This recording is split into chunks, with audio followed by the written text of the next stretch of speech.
نبی پاک صلی اللہ علیہ وسلم نے ارشاد فرمایا، میری امت میں کچھ لوگ ایسے ہوں گے جو رنگ برنگے کھانے کھائیں گے، مختلف اقسام کے مشروبات استعمال کریں گے، طرح طرح کے زیب و زینت کریں گے اور منہ پھاڑ پھاڑ کر باتیں کریں گے، منہ کھول کھول کے گفتگو کریں گے۔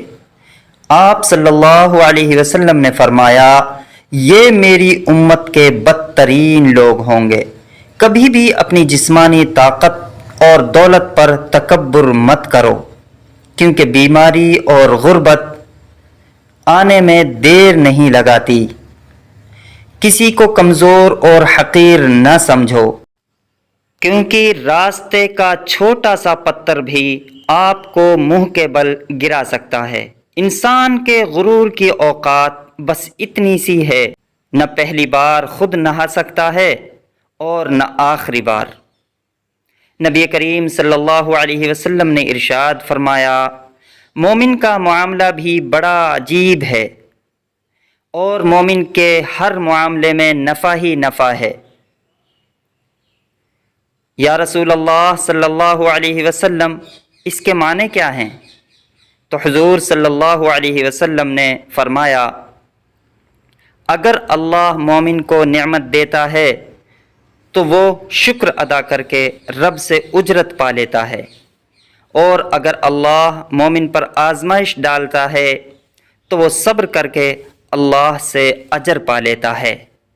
مومن کا تو ہر معاملہ خیر کا ہی معاملہ ہے، تو وہ نہ بے صبری کا مظاہرہ کرتا ہے اور نہ مسلمان مایوسی کا اظہار کرتا ہے۔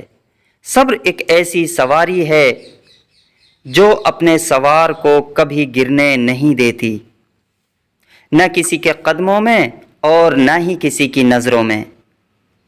حضور اقدس صلی اللہ علیہ وسلم کا ارشاد ہے کہ اللہ تعالیٰ فرماتے ہیں، میں بندے کے ساتھ ویسا ہی معاملہ کرتا ہوں جیسا کہ وہ میرے ساتھ گمان رکھتا ہے، اور جب وہ مجھے یاد کرتا ہے تو میں اس کے ساتھ ہوتا ہوں۔